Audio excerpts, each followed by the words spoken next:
Bom, primeiramente, gostaria de me apresentar. Eu sou o Eric Guilherme. Vamos falar hoje sobre orientação a objetos, né? Programação orientada a objeto. Pois bem, mas o que é, né, essa tal de orientação a objetos, né? Tá, como que eu programo orientado a objeto? Bom, na programação pode-se dizer que a gente tem alguns paradigmas. Por exemplo, tá o paradigma da programação procedural e também tem a estrutural e a programação que é a orientada a objeto. Eu sempre, tipo, às vezes tem, né, uma dificuldade, né, de falar o que é a programação orientada a objeto. E aí, como é que eu aprendi, né, que quando você não sabe muito bem, né, sei lá, explicar uma coisa, né, aquilo que ela é, aí você tenta explicar, né, aquilo que ela não é. Então eu gostaria de mostrar para vocês aqui um código de uma programação que não é orientada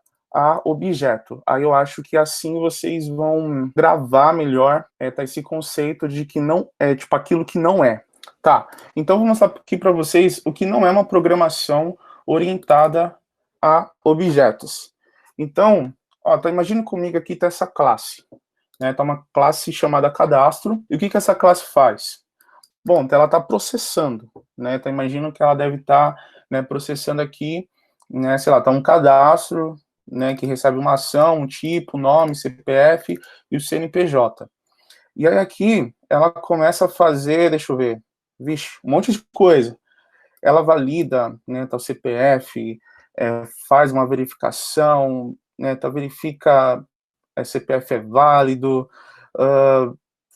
faz outra validação aqui embaixo e vai indo embora, faz cálculo, ela está fazendo um monte de coisa, né, tá aqui dentro. Então, quando vocês, por exemplo, sei lá, pegar um código que esteja parecido com isso daqui, vocês já vão saber que isso daqui não é, né, então, uma programação orientada a objeto. E por que não é uma programação orientada a objeto? É porque quando você está programando orientado a objetos, a sua programação está de uma maneira organizada. Ela te ajuda, né, você resolver, né, aqueles problemas que a gente viu lá naquela classe.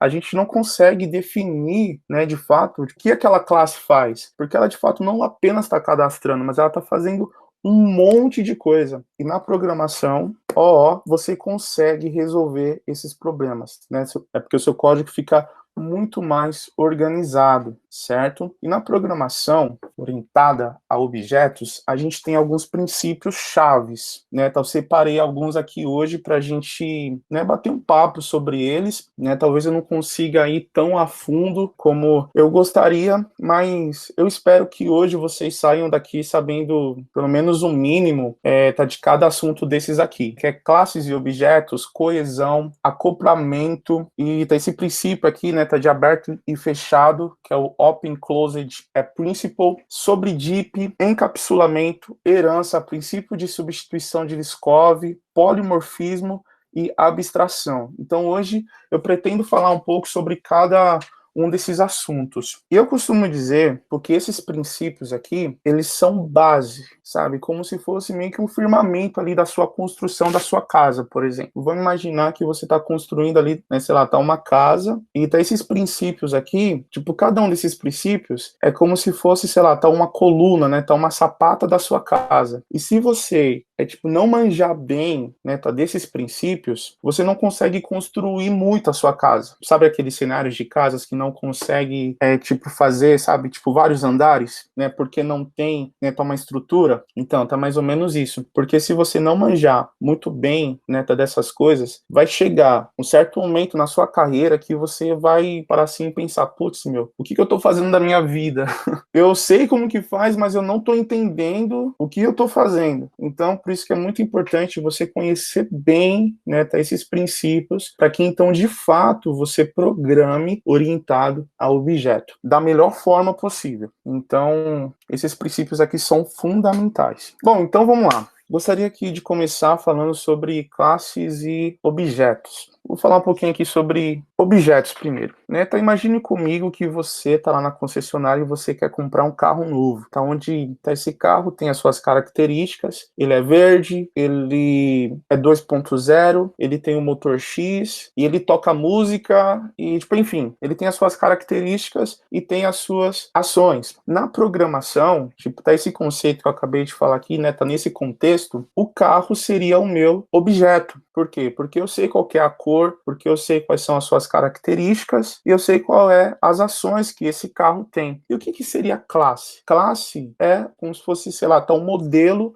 do meu carro. Eu vou mostrar uma imagem aqui que eu acho que fica mais claro. Ó, por exemplo, eu tenho aqui a minha classe carro, porém, eu não sei qual que é o nome desse carro, eu não sei qual que é a cor desse carro, quais são as características e as ações que esse meu carro tem. Mas a partir do momento que eu vou lá, dou um new e eu começo para colocar as características dentro dessa classe, então ele passa a ser um objeto. Então, o objeto é algo que pode dizer assim, tá que existe, né? Tá algo concreto, tá algo que você sabe qual que é a cor, você sabe o que ele faz, tipo, enfim. E classe é um modelo, um projeto. Tá sendo algo que você não consegue tocar, sendo algo que você não sabe, né? Então, o que que ele é, né? Então, melhor, você sabe o que ele é, mas não o que ele tem.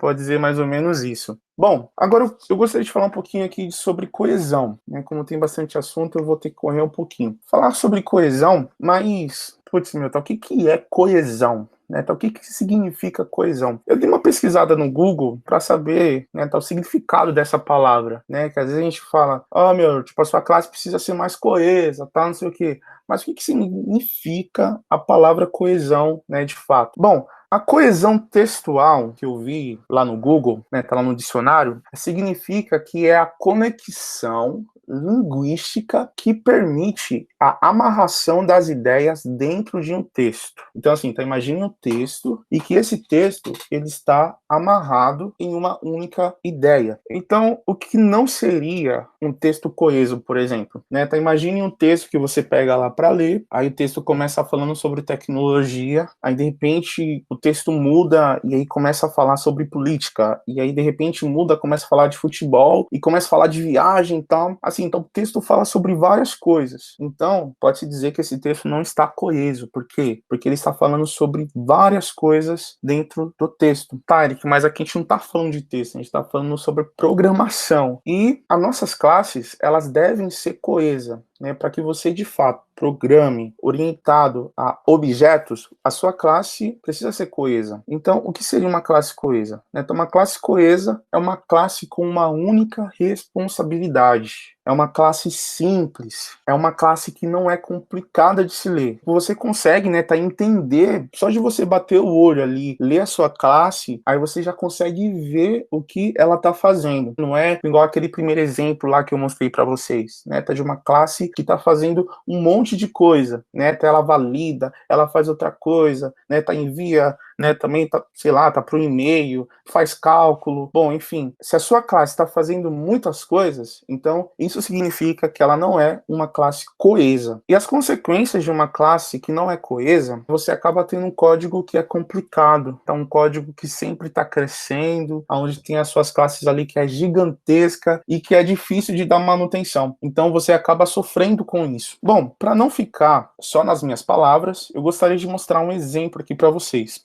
Eu criei aqui então um projetinho, tá, galera? Bem simples. Eu separei aqui, né, tá, alguns assuntos que a gente vai tratar e alguns exemplos. E assim, são só exemplos mesmo, tá? Só pra gente praticar e tá para entender melhor aquilo que eu tô querendo, né, explicar para vocês. Bom, eu tenho aqui um calculador de movimento de estoque. Então imagine, sei lá, tá um contexto, né, que você tá gerando, né, tá uma nota fiscal, onde essa nota fiscal, né, tipo, tem um pedido de compra e, tipo, na hora que você tá faturando sua nota fiscal, você precisa gerar, né, esses movimentos, né, de estoque. E aí você precisa calcular, né, esses movimentos de estoque. E aí na hora que você tá calculando, aí ele vai cair aqui, né, então onde ele recebe o seu movimento de estoque, beleza? E aqui, então, o que que ele tá fazendo? Ele tá verificando, né, se o meu movimento de estoque, se ele é de entrada de produto. Se for de entrada de produto, ele vai cair aqui dentro desse método, que está dentro dessa classe, que vai fazer o cálculo, né, de valor de movimento de entrada de produto. Tá um cálculo bem besta aqui, que ele, né, tá pegando os valores e tá somando, né? Isso aqui é um Big Decimal e aqui ele tá usando o método add, né, tipo, tá fazendo uma soma. Beleza, se for esse tipo, ele calcula aqui. Se for saída de produto, ele vai fazer um outro cálculo aqui, né, um cálculo bem bestinha também, onde ele pega o valor do movimento de estoque e multiplica pela porcentagem, né, para o movimento de saída, que é essa porcentagem aqui, que é 0,85. Beleza. Batendo o olho aqui nessa classe, o que vocês conseguem perceber de errado nela? Vocês percebem que ela está calculando valor de movimento de entrada e também está calculando valor de movimento de saída? Aí eu digo para vocês, ela está fazendo uma única coisa? Ela tem uma única responsabilidade? Não, não tem, porque a responsabilidade dela aqui, né, tá nesse momento, né, tá, além de estar verificando, tá, esses caras aqui, ela tá calculando, né, tá o valor de movimento de entrada e depois ela calcula o movimento de saída. Meu, isso aqui não tá coeso. Tá, beleza, Eric, não tá coeso. E, tipo, sem falar que isso aqui poderia crescer também, né? Tipo, percebe que se eu tiver mais algum, né, tá outro tipo, sei lá, tá, o programador vai vir aqui e vai colocar, né, tá, esses outros tipos aqui. Então, percebe que quando a minha classe não está coesa, a probabilidade dela crescer é muito grande. Então, com isso, meu código acaba se tornando um código difícil, né, tá, de se ler. E fica muito grande, difícil de dar manutenção. Então, beleza, como é que eu resolvo isso? Bora lá. Vou mostrar para vocês aqui uma solução simples, porém que faz muita diferença. Eu vou criar uma classe dentro de um pacote aqui chamado calculador. Eu vou chamar ele de calculador movimento entrada produto. Beleza. E o que essa minha classe vai fazer? Bom, para que ela seja, né, uma classe coesa, ela deve fazer uma única coisa, né, uma única responsabilidade, que é o que essa classe aqui tem. Então, eu vou pegar esse método aqui, que não faz sentido estar aqui dentro, porque não é responsabilidade dele, e vou jogar ele para cá. Esse cara passa a ser público, para eu usar ele lá do outro lado. E como eu não estou usando nenhuma dependência aqui, eu posso até colocar ele como estático. Então, eu vou usar essa classe aqui agora, aqui dentro. Aqui eu já chamo meu método. Beleza, já está melhorando. Agora eu vou fazer a mesma coisa para esse calculador de saída. Ah, beleza. E o que eu faço? Eu crio um outro calculador, onde ele vai ter também uma única responsabilidade também. Calculador, movimento, saída, produto. E aqui ele vai ter essa responsabilidade. Vou recortar esse cara daqui. Jogo ele para cá. Estático. Essa porcentagem também eu vou jogar para lá.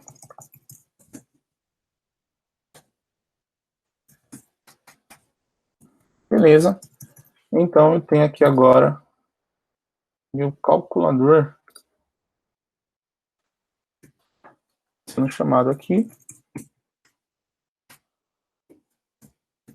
Bom, agora a minha classe ela já está melhor. Por quê?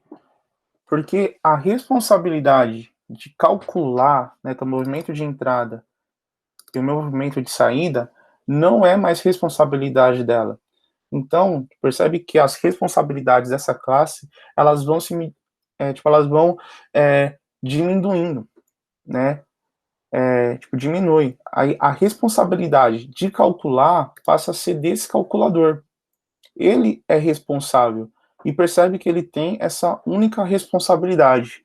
Então, batendo o olho para essa classe aqui, né, calculador movimento de entrada produto, essa classe está coesa? Sim, está coesa. Por quê?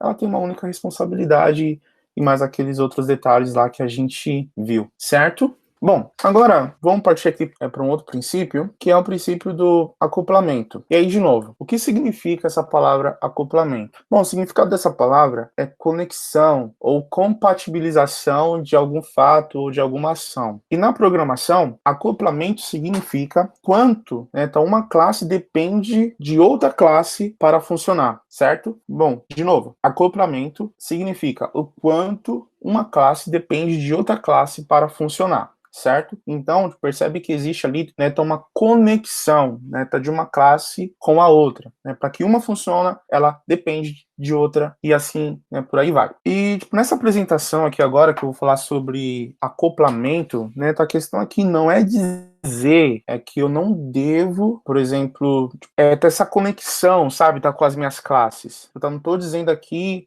que o acoplamento é algo, né, ruim e que não se deve fazer. Não, mas a questão aqui é o autoacoplamento, ou seja, eu tenho uma classe que depende de muitas outras classes para que ela funcione. Tá, por quê, Eric? Por que é errado? Porque quando você tem, né, então uma classe que depende de várias outras classes, essas outras classes, elas podem ser instáveis. E aí qualquer alteração nessas outras classes, elas vão poder afetar a sua classe, né, que está dependendo dela. E aí com isso você vai ter outros problemas, certo? Vou mostrar aqui tá um exemplo que eu acho que vai ficar mais claro, né, essa questão, tá, do que o acoplamento alto pode causar na nossa vida. Mas antes disso, eu gostaria de falar aqui, tá, que existem dois tipos, né, tá, de acoplamento. Que é o acoplamento eferente, que mostra quais são as classes que eu dependo, e o acoplamento aferente, que mostra quais são as classes que são dependentes de mim, certo? Então eu tenho o eferente, que mostra quais são as classes que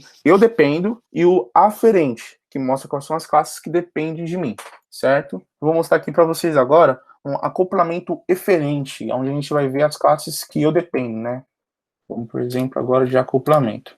Bom, imagine comigo que eu estou gerando aqui o meu pedido de compra. E aí, como eu sou bem criativo, eu estou dependendo aqui da execução 1, da execução 2, 3 e 4, tá bom?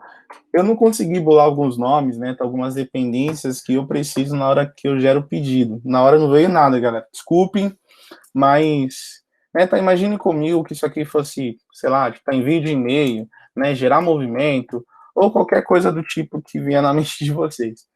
Mas entendam que a minha classe gerador pedido de compra, ela está acoplada com essas execuções aqui, né, com essas outras classes. E eu tenho aqui, né, tipo, essas dependências. Pois bem, estão vendo aqui que esse acoplamento, ele está alto, né? Tipo, tá um acoplamento razoavelmente alto. E sem falar que isso daqui pode crescer também, né? Possa ser que eu tenha aqui outras execuções, né? Tem execução 5, 6, 7 e por aí vai. Isso daqui pode crescer. Bom, pois bem, então percebam aqui, né, que a minha classe ela está com alto acoplamento. E a questão aqui é, tá, mas Eric, eu preciso da minha execução, né, para gerar o pedido. Eu também preciso da 2 e por aí vai. Então, como é que eu faço, Eric? Como é que eu faço para que a minha classe tenha um baixo acoplamento? E por que que ter um alto, né, acoplamento é ruim? Porque imagine comigo que essa execução 3 aqui, se entrar dentro dela aqui não faz nada, né, tá? Mas imagine comigo que aqui, né, então o cara resolve falar o seguinte, ó, agora que eu preciso, sei lá, da minha quantidade extra. Bom, para execução 3, eu preciso da quantidade extra. Então percebe que aqui, ó, ele sofreu, né, então, uma modificação. Ah, então beleza, vamos passar a quantidade extra aqui. Putz, eu não tenho quantidade extra aqui. E agora, o que que eu faço? Ah, vamos passar nulo. E é aí que a bagunça começa. É aí que, que as coisas vão piorando cada vez mais. Então percebe que qualquer alteração, né, tá aqui uma das classes que você depende, isso daí pode quebrar.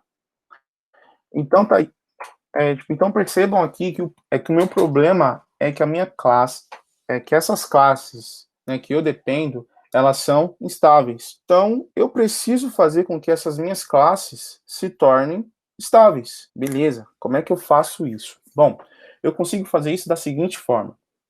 Eu vou vir aqui na minha execução e vou vou criar um contrato para essas execuções. E vou fazer o seguinte, ó. Quem assinar esse contrato aqui vai ter que seguir à risca.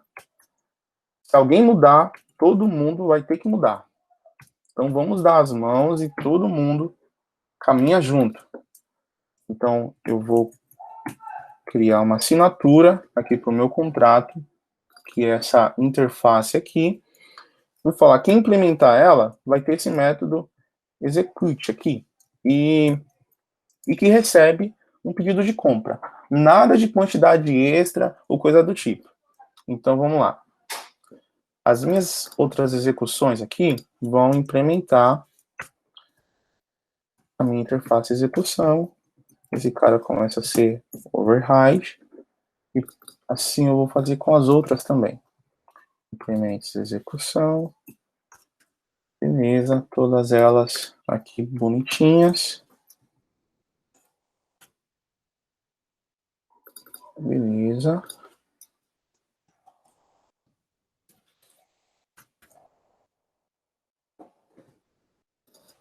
E aqui agora, no meu gerador de pedido, eu consigo fazer o seguinte, ao invés de eu depender desses caras aqui, como eu tenho a minha interface, né, e que tem todos aqueles outros executores lá, eu consigo chamar, né, tela aqui, eu consigo dizer, ó, todo mundo, eu vou criar uma lista com essa minha interface aqui. Esse cara não faz mais sentido. Eu vou jogar esse cara dentro de um construtor. E aí, beleza. Quem implementa, né, essa minha interface aqui vai estar dentro dessa minha lista. Então, beleza. Quando eu for gerar, eu só preciso percorrer essa minha lista. Então, eu dei um nome aqui não muito legal. Execuções.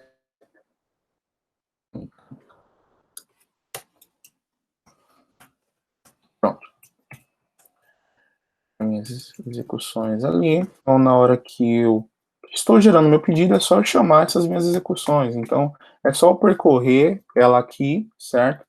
Estou usando o for each aqui do Java 8. E para cada execução, o que, que eu faço? Eu chamo o método execute, passando o meu pedido.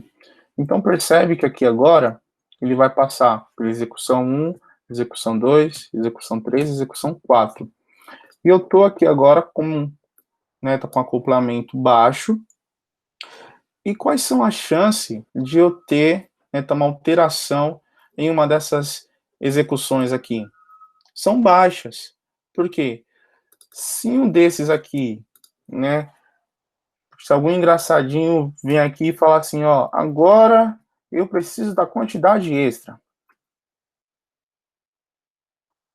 Quantidade extra. Ah, é? Beleza? Você precisa? Então tá bom. Então você vai ter que mudar em todo mundo, porque você vai ter que mudar aqui, né, na minha interface. Então, a probabilidade de uma dessas classes aqui, né, sofrer alguma alteração são poucas, né, porque o programador vai pensar duas vezes antes de mexer em todas essas execuções, certo? Então, com isso, você faz com que as suas classes ficam estáveis, certo? Então, isso é uma das formas de você resolver o autoacoplamento que você tem na sua classe, certo? Tá.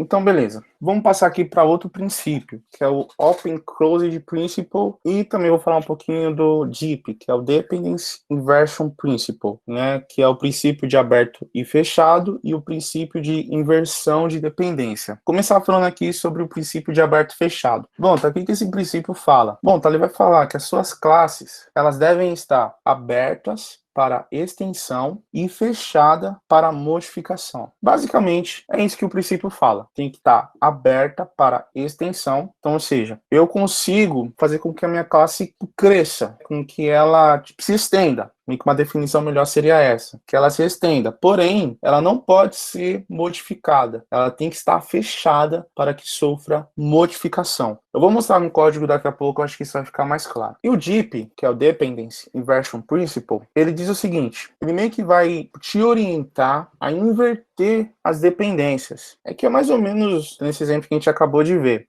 Tá onde ele vai falar para você elevar o nível de abstração. Meio que você pensar em abstrações e não em implementações. Mais ou menos assim, né? Então imagine que eu chego para vocês e eu digo assim, ó, gato, cachorro e pássaro. E eu vou pedir para você, né, fazer uma abstração disso. Como você faria? Se ia falar animal, porque animal é uma abstração de gato, cachorro e pássaro. Então, o conceito diz que módulos de alto nível não devem depender de módulos de baixo nível. Ambos devem depender de abstrações, certo? Com esses dois princípios aqui, eles são fundamentais para que o seu código seja extensível, certo? Vou mostrar um exemplo aqui para fixar melhor ainda. Então, imagine aqui que eu tenho uma calculadora de somatória de impostos. Beleza, uma classe bonitinha, tá coesa, né, não tá com alto acoplamento, show de bola. E o que ela tá fazendo aqui? Ela tá chamando o meu calculador de PIS, onde ele vai calcular aqui, faz um cálculo, enfim. E tem aqui também meu calculador de COFINS. Maravilha. Em relação ao princípio de aberto e fechado que eu falei para vocês, perceba que essa minha classe aqui, ela está aberta para extensão, porque imagine comigo, a gente vive em um país que gosta bastante, né, de impostos, então imagine comigo aqui que é criado, né, tá um novo imposto, sei lá, tá ICMS. Tem um novo imposto aqui, ICMS.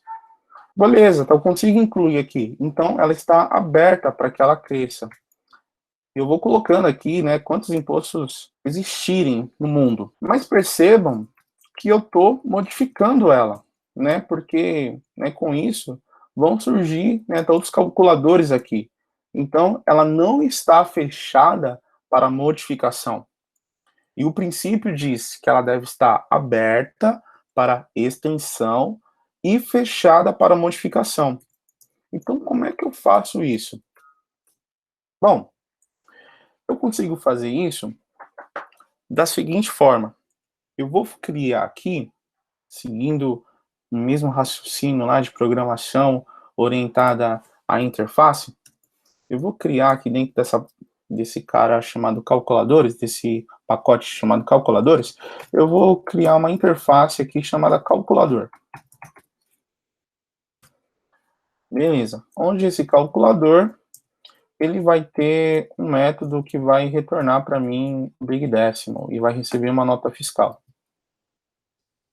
Show. Então, perceba aqui que eu estou pensando já também no conceito do DIP, de Dependence Inversion Principle, aonde eu estou preferindo pensar na minha abstração do que na minha implementação. Então, eu vou deixar, né, para minha classe aberta, né, para que ela se estenda, porém fechada, para que ela não se modifique. Então, pensa comigo aqui agora, eu vou depender do meu calculador.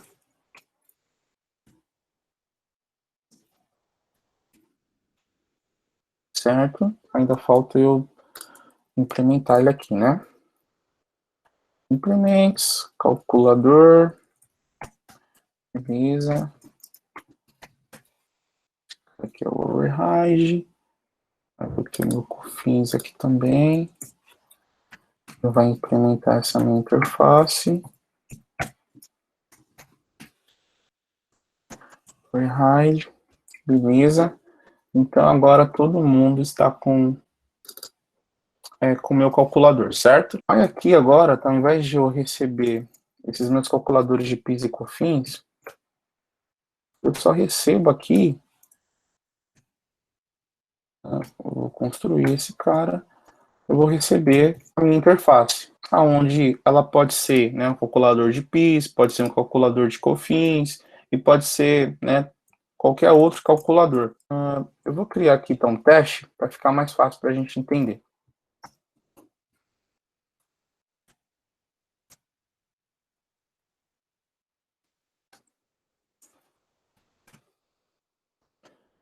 Eu vou chamar esse cara aqui,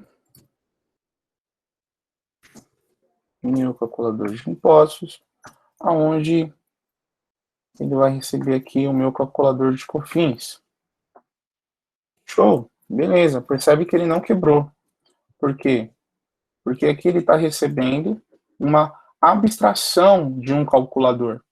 Ele não está recebendo aqui, né, um calculador, né, tá específico como estava antes, né, recebendo calculador de PIS, um calculador de COFINS. Não, mas aqui ele está recebendo uma abstração. E aí já entra naquele princípio que eu comentei com vocês, que é o princípio inversão de dependência. Então percebam aqui que esse cara, agora ele está mais tipo, eu consigo usar, né, essa abstração aqui. Então ele consegue receber aqui, né, PIS, COFINS, e tipo, se surgir, tá, um outro calculador, eu consigo chamar aqui dentro, sem precisar alterar essa minha classe, certo? Então, por exemplo, esse método calcula aqui agora, eu consigo vir aqui e chamar o meu calculador, chamar a minha nota fiscal, ele vai calcular. Eu posso até ir mais além, fazer igual a gente fez lá no outro. Eu pego todos os meus calculadores que eu tenho, depende dessa classe, vou chamar aqui os meus calculadores, vou criar outro construtor aqui com a minha lista.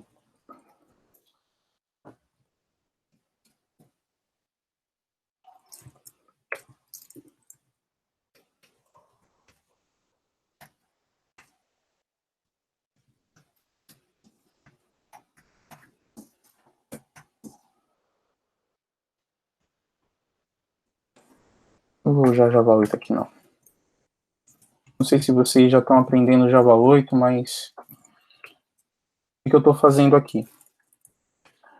Eu estou percorrendo, né, os meus calculadores que eu tenho, que nesse caso aqui, eu tenho meu calculador de neta de COFINS, e eu tenho meu calculador de PIS, e eu estou percorrendo ele, e eu estou dizendo, ó, chama o método calcula.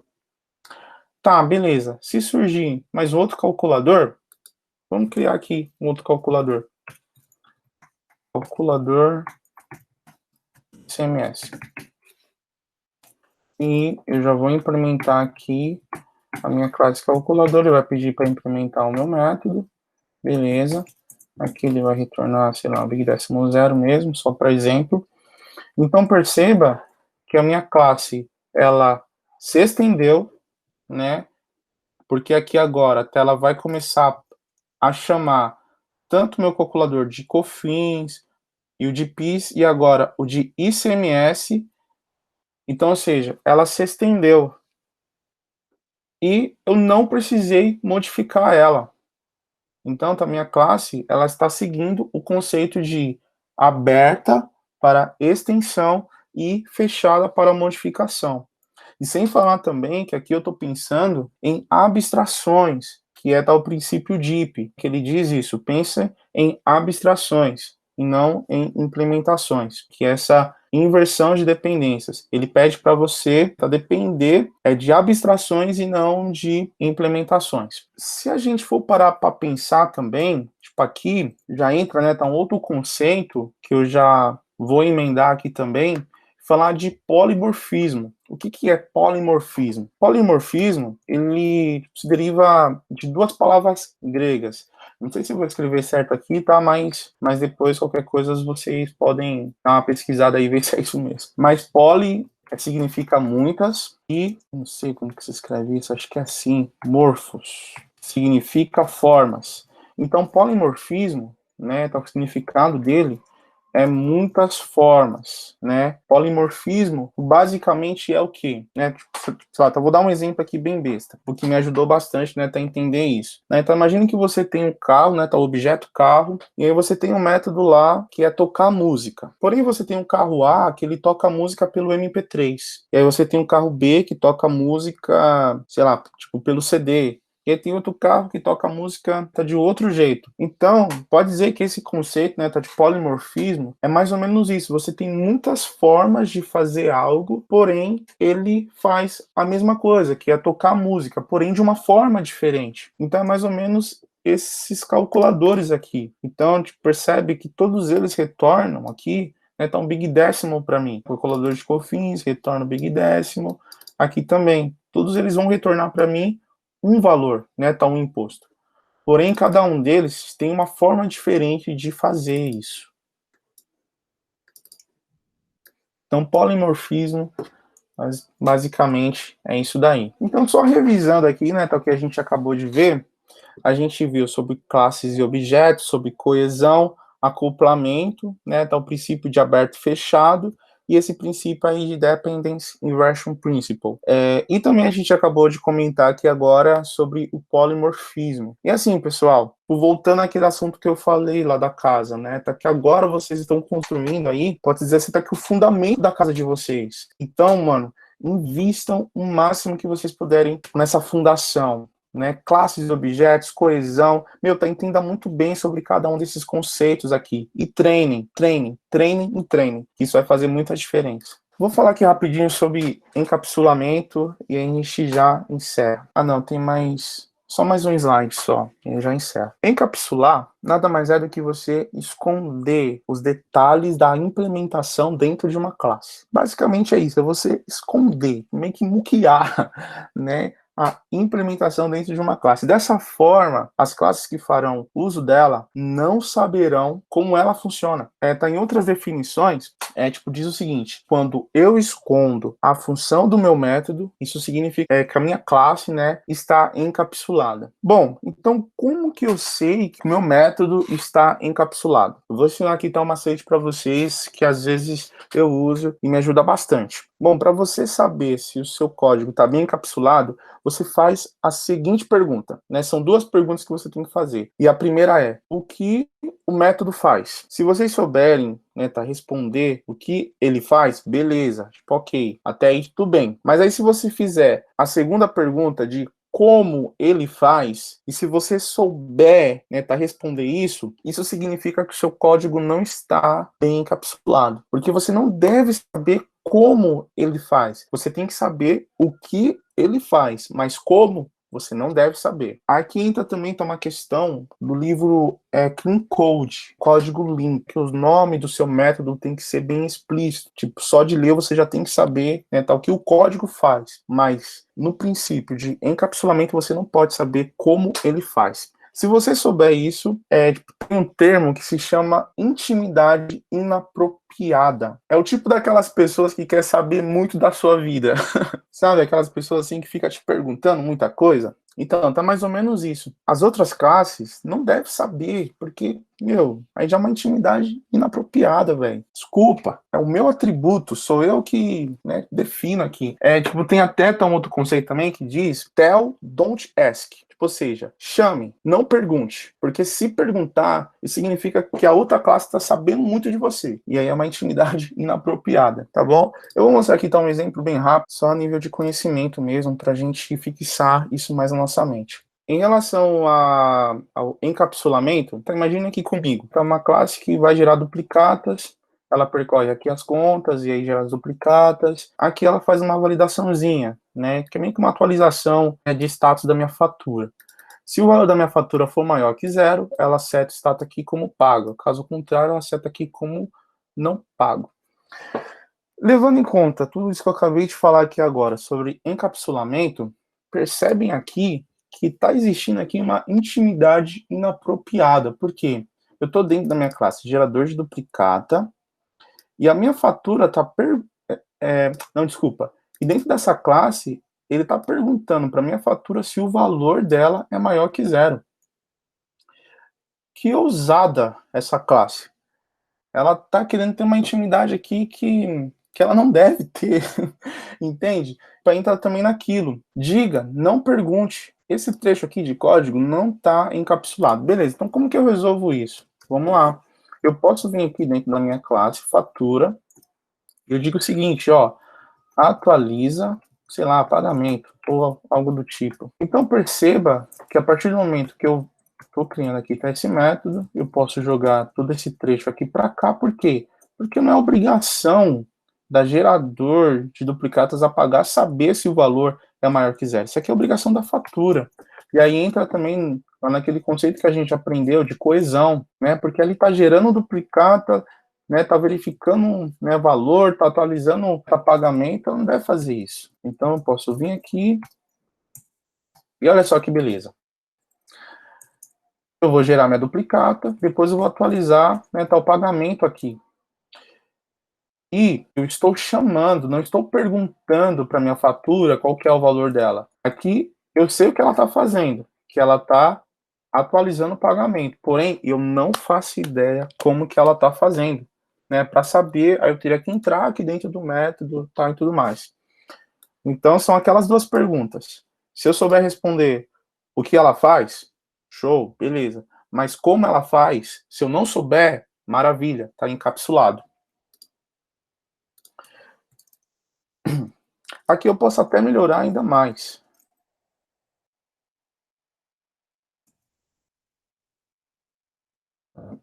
Bem.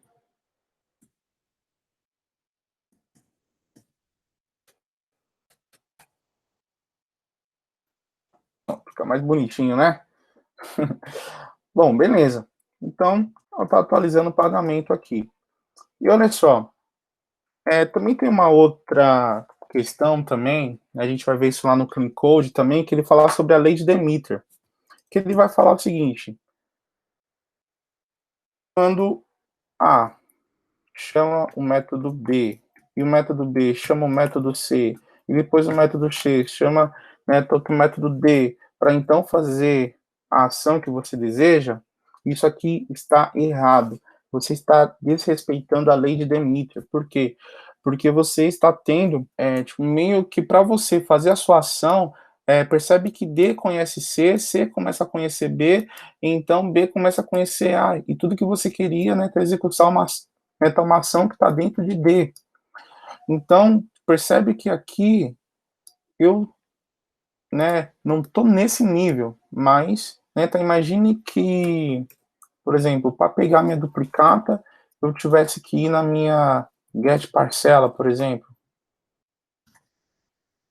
E aí percebe que eu, né, para eu adicionar, né, tá uma duplicata dentro da minha lista, né, tipo, de duplicatas, eu preciso ir dentro da minha parcela para depois pegar a minha duplicata para depois adicionar. Então, a lei de Demeter diz o seguinte: não faça isso, não faça isso. E como que eu posso resolver isso, Eric? Como que eu posso resolver isso, Tiaguinho? Você pode vir aqui e criar um método, adiciona duplicatas. E dentro desse método, apenas venho aqui, chamo minha duplicatas. Opa, tem que passar minha duplicata aqui, né? Cabeção. E aqui eu faço um add. Beleza. E aí percebe que aqui agora eu não preciso ficar, né, pedindo, né, tipo, ó, traga minhas duplicatas e depois adiciona. Não. Eu apenas chamo o método, ó, adicionando os duplicados. Como que você vai fazer isso? Não sei, não faço ideia. E sem falar que esse get aqui também não é legal, né, para ele ficar alterando, né, essas coisas, né, tipo, diretamente do meu get. Eu posso até colocar aqui, né, para que ela seja um modifiable, né, então um modifiable list, mas aí já entra já, né, outros contextos. Mas enfim, percebam que aqui agora o meu código passa a ser mais encapsulado, porque eu não estou perguntando coisas para minha classe, mas eu apenas estou chamando. Então, sempre lembre disso. Tell, don't ask. Chame, mande, mas não pergunte, pelo amor de Deus. Bom, eu vou finalizar aqui agora falando sobre herança e o princípio de substituição de Liskov.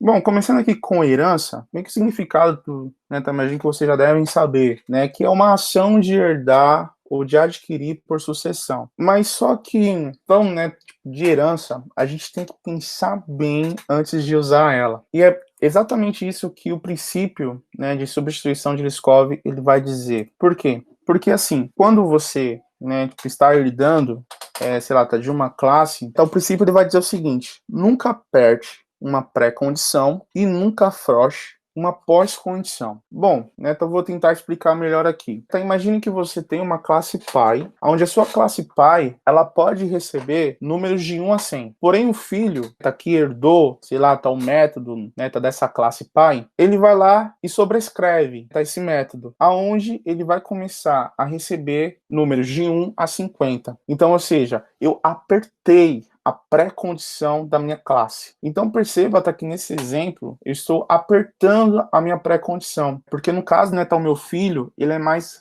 restritivo, ele só pode receber números de 1 a 50. Então, obviamente que isso aqui é só um exemplo, né, tá, mas imagine, sei lá, tá um pedido de compra e um pedido, sei lá, tá bonificado. Aonde tá o pedido de compra, tá, ele lança no estoque, porém tá o pedido bonificado não lança. Então perceba que aqui eu estou restringindo, né? Então estou apertando pré-condições. E ele também vai dizer o seguinte, que nunca afrouxe uma pós-condição. Então, tá, imagine comigo, né, tá esse mesmo exemplo, então uma classe pi que retorna, né, tá um método inteiro, e esse método pode ser de 1 a 100.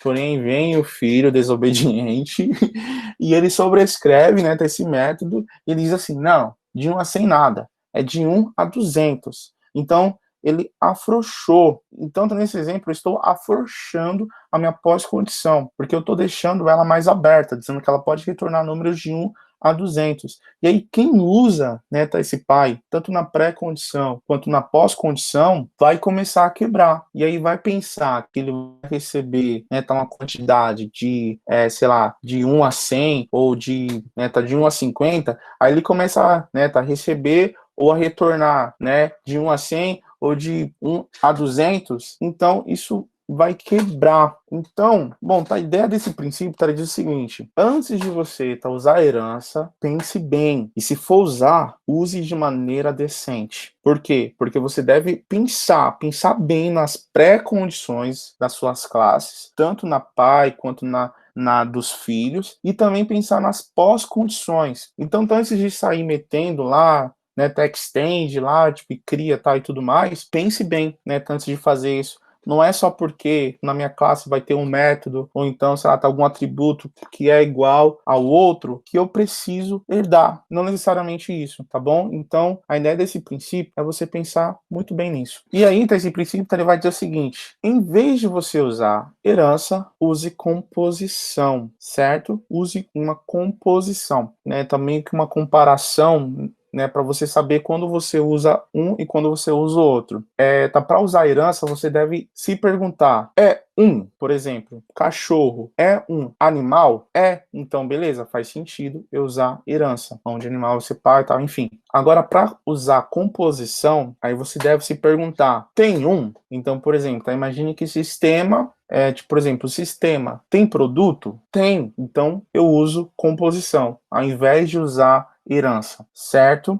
Para finalizar, eu gostaria de deixar algumas recomendações aqui, e que vão ajudar bastante também na programação orientado a objeto, para que vocês de fato programem orientado a objeto de uma forma, tipo, da melhor forma possível. Eu recomendo vocês lerem o livro Clean Code, né, Código Limpo, né, leem e também apliquem, que vocês estudem também Design Patterns, né, quem sabe talvez eu faça, né, uma outra live code falando sobre Design Patterns, e também sobre testes, né, unitários com JUnity e também TDD.